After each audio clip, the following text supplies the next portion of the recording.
গল্প ফিরে এলো হারকিউলিস। লিখেছেন সাদিয়া তিনতি। প্রথম খণ্ড, অধ্যায় 1। ফিরে এলো হারকিউলিস। রাত গভীর হচ্ছে। শহরের বাতাসে এক অজানা আতঙ্ক ভাসছে। এক নির্জন গলির ভেতর অন্ধকারে বুক চিরে একটি কালো ছায়া এগিয়ে আসছে। তার হাতে একটি মোটা রশি। পেছনে বয়ে চলেছে কিছু একটা।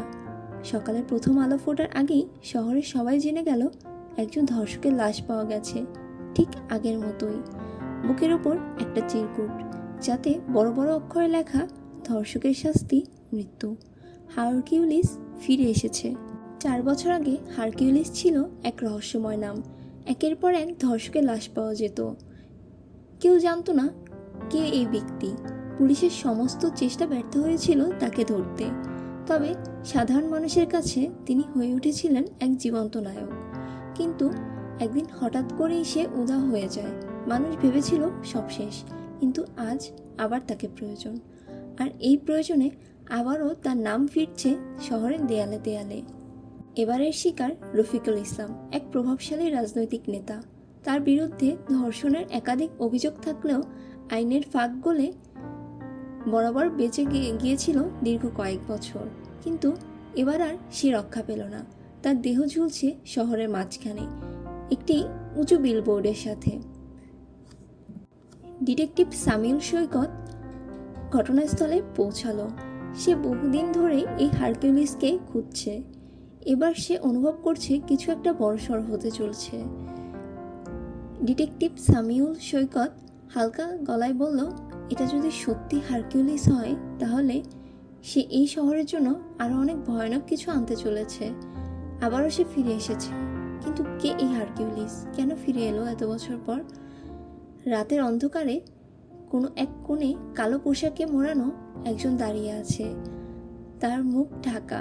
সে জানে এই শহর এখনও ন্যায় বিচার পায়নি, এবং সে এসেছে এই ন্যায় প্রতিষ্ঠা করতে। হারকিউলিস ফিরে এসেছে। অধ্যায় 2। শিকারের তালিকা। হারকিউলিস তার পরবর্তী লক্ষ্য ঠিক করে ফেলেছে। এবার সে বেছে নিয়েছে আলমগীর হোসেনকে, একজন উচ্চপদস্থ ব্যবসায়ী যার বিরুদ্ধে অসংখ্য যৌন নিপীড়নের অভিযোগ রয়েছে। কিন্তু প্রভাবশালী হওয়ার কারণে কেউ তার বিরুদ্ধে টু শব্দটিও করতে সাহস পায়নি। একটি পুরনো গুদামে দাঁড়িয়ে হারকিউলিস তার টেবিলের ওপর ছড়িয়ে রাখা কাগজগুলোর দিকে তাকিয়ে রইল। প্রতিটি কাগজে রয়েছে অপরাধীদের নাম, তাদের দুষ্কর্মের বিস্তারিত বর্ণনা এবং তাদের প্রতিটি গতিবিধির তথ্য। রাতের অন্ধকার ঘনিয়ে আসছে। হারকিউলিস তার ছুরি শান দিয়ে রাখল। তার মুখের উপর থাকা কালো মুখোশ ঠিক করলো। তার রক্তাক্ত চোখে বেশ কিছুক্ষণ তাকিয়ে ছুরি দিয়ে ছিন্ন ভিন্ন করে দিল একটি স্থির চিত্র। এর অর্থ সময় শেষ। আজ রাতে আবার নেমে আসবে ন্যায় বিচারের অন্ধকার ছায়া। আলমগীর হোসেন তার বিশাল বাংলোর শীতল ঘরে বসেছিল। বড় বড় ব্যবসা, রাজনৈতিক যোগসাজশ সব মিলিয়ে তার জীবন ছিল বিলাসবহুল। কিন্তু আজ রাতে তার মনে এক অজানা আতঙ্ক কাজ করছিল। রাত বাড়তে না বাড়তেই সে অনুভব করলো যেন কেউ তার পেছনে রয়েছে। বাংলোর নিরাপত্তা ব্যবস্থা কঠোর হলেও কোথাও যেন একটা ফাঁক রয়ে গেছে। হঠাৎ লোডশেডিং। চারপাশ অন্ধকার হয়ে গেল। তার মোবাইলের আলো জ্বালিয়ে উঠে দাঁড়ানোর আগেই পিছন থেকে এক শক্ত হাত তাকে ধরে ফেলল। তোমার সময় শেষ। আলমগীর হোসেন গম্ভীর কণ্ঠস্বর শোনা গেল। একটা মুহূর্ত, শুধু একটা মুহূর্তেই ধারালো ব্লেড তার ঘাড়ে পাশে স্থির হয়ে গেল। আলমগীর কাঁপতে কাঁপতে বলল, কে তুমি? কি চাও? কিন্তু উত্তর এলো না। কেবল বাতাসে একটি শব্দ ভাসল, ন্যায় বিচার। অধ্যায় 3। তিতিরের অনুসন্ধান। মানুষ কখনোই সবার জীবনে হিরো হয়ে উঠতে পারে না। তেমনি এই ঢাকা শহরের প্রাণকেন্দ্রে বসবাস করা একটা সাধারণ মেয়ে তিতিরের কাছেও হারকিউলিস কোনো হিরো নয়। তিতিরের কাছে সে একটি অমীমাংসিত দুর্ভাগ্য, যাকে তার জীবন কখনো মেনে নিতে পারেনি। তিতির বিশ্বাস করে তার জীবনে আর যা কিছু চলছে সব কিছুর পিছনে দায়ী শুধু এই একটা মানুষ। সে সকলের চোখে দেবতা। হারকিউলিস একটি ছায়া, যে ছায়ার মধ্যে কোনো দয়া, কোনো ন্যায় নেই।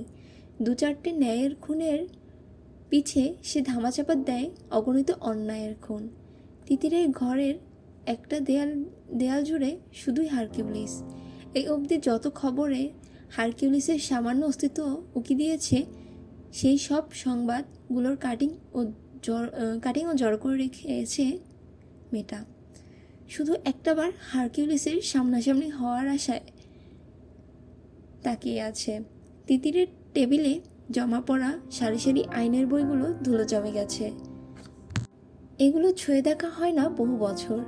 তিতিরের বাবার স্বপ্ন ছিল মেয়ে অনেক বড় আইনজীবী হবে। মেয়ের মাঝে যে ন্যায়ের আর নীতির বীজ তিনি বুনেছিলেন, তার ছায়া যেন সমগ্র নিরাপরাধকে আগলে রাখে, এমনটাই হয়তো স্বপ্ন ছিল মানুষটার। তবে তিনি তার স্বপ্নের সাথে দাফন হয়েছে 4 বছর আগে। ঢাকার পরিবাগের এই ছোট 2 কক্ষের ঘরটাই বিগত 4 বছর ধরে তিতিরের একমাত্র ঠিকানা, যেখানে সে একা কোনো রকম বেঁচে আছে। এই শহর তার থেকে কিছু নেয়নি, তবে তার দুর্ভাগ্য নিয়ে গেছে সব। এই শহরের আরেক কোনায় শেষ সম্বল তার মা, প্যারালাইজড অবস্থায় মৃত্যুশয্যায় পড়ে আছে দীর্ঘ 4 বছর।